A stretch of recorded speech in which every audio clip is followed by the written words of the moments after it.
Daudzi no jums, kas saskaras ar smagāko kara darbību, psiholoģisks uzbrukums nāk pret tevi, pret tavu prātu, un tu esi bijusi paklausīga Dievam. Tas patiešām ir intensīvs priekš tevis. Pret tevi nāk ienaidnieka meli. Tu gatavojies pāriet. Tu esi pārējas procesā. Tu esi smagā pārējā tieši tagad. Lai arī ko Dievs ir runājis pār tevi, pār tavu dzīvi, tu ieiesi tajā. Kā izrēlieši izgāja no Eģiptes, tas bija process iziet no Eģiptes. Kādus no jums Dievs izveda no darba, atstāja aiz muguras ģimeni, draugus, tu paņēmi krustu un staigāji ar Dievu, tu sekoji Jēzum. Tas bija process iziet ārā no Eģiptes. Viņi apmetās teltīs, tie tika vadīti ar uguni naktī, mākoni dienā. Viņi atpūtās, viņi palika vietā līdz tam, kad Dievs teica, ka ir laiks doties. Daudzi no jums pārvietojaties šādi. Lai arī kur Dievs saka tev doties, tu dodies. Tu gāji no vietas uz vietu, no pilsētas uz pilsētu. Lai arī kā Dievs tevi veda, tu esi plūsmā, tu kalpo citiem. Bet garīgā kara darbība šajā reizē ir smaga. Psalms 66, 6. Viņš pārvērta jūru par sausumu. Sausām kājām varēja iet pāri upei, tādēļ mēs lai priecājamies par viņu. Dievs pat tagad grib, lai tu priecājies, jo viņš ir attīrījis ceļu. Viņš iet pa priekšu un attīra ceļu. Kad izrēlieši gāja pāri sarkanajai jūrai, Dievs to sadalīja. Ienaidnieki bija tieši aiz muguras, faraons bija tieši aiz viņiem.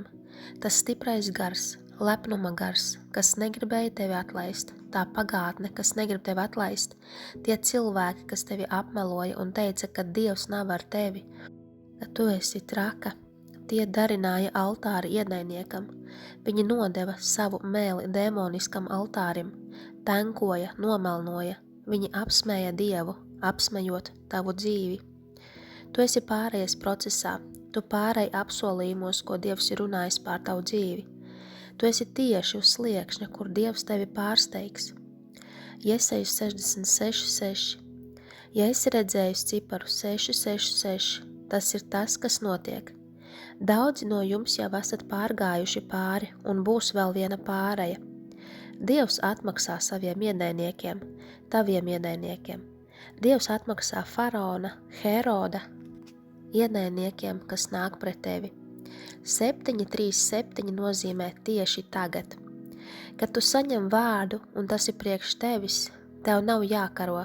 Stāvi stingri, jo ienaidnieks centīsies cīnīties, melo tev. Nepieņem ienaidnieka melus. Saņem Dieva vārdu un pavēli ienaidniekam klusēt. Jēzus vārdā apklusini ienaidnieku. 6464 nozīmē saskaņā ar atmaksu. Daudz burvestība pret tevi. 551 nozīmē patiesība, patiešām. Sūtīja pret tevi nāves lāstus, pat cīnījās, lai atpakaļ, lai griezies atpakaļ vecajā dzīvē. Psalms 64. Klausi Dievs manu balsi, kad es žēlojos, pasargi manu dzīvību no ienaidnieku briesmām, apslēp mani no ļaunu ļaužu nodomiem, no ļaundaru trakošanas, kuri trin savas mēles kā zobenu un raida kā bultas savus trūktos vārdus, lai slepeni šautu uz nenoziedzīgo.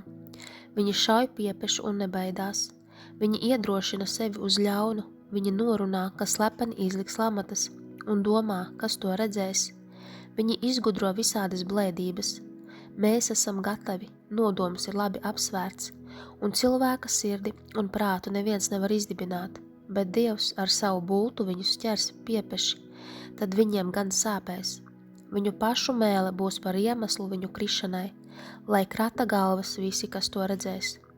Tad bīsies visi cilvēki, un viņi atzīs par to Dieva darbu un sapratīs, kāds ir šis viņa darbs. Bet taisnais priecāsies par to kungu un atradīs pie viņa glābiņu, un visi sirdī taisnie teiks sevi laimīgu esam.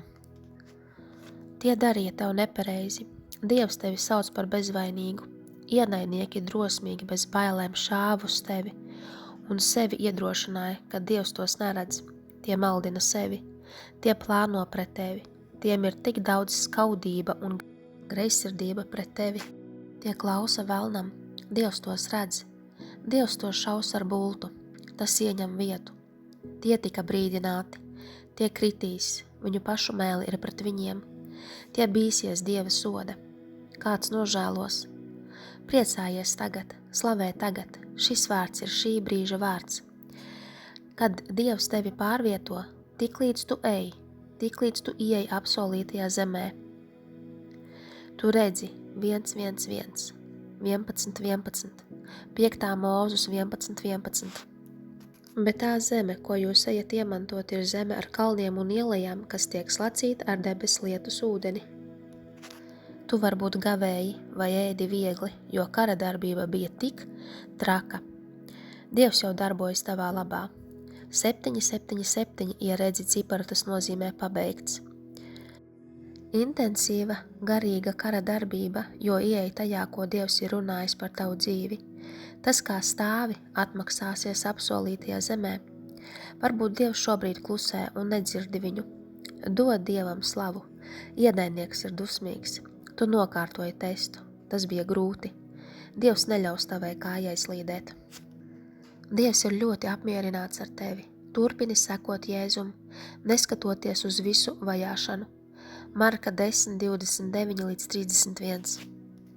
Jēzus teica, patiesi es jums saku, neviena nav, kas atstājis namu vai brāļus vai māsas, vai māti vai tēvu vai bērnus vai tīrumus manis un evaņģēlija dēļ, kas nedabūtu 100-kārtīgi jau šī laikā, namus un brāļus un māsas un mātes un bērnus un tīrumus, kaut arī ar vajāšanām, un nākošā laikā mūžīgu dzīvību.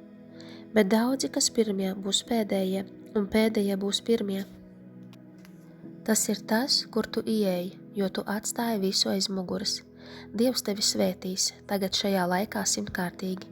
Tas nāk ar vajāšanu, bet tu tiec trenēta stāvēt pret visiem meliem, uzbrukumiem. Tevi nekas nevar satricināt. Tu zini, kas tu esi, jo tu stāvi savā identitātē.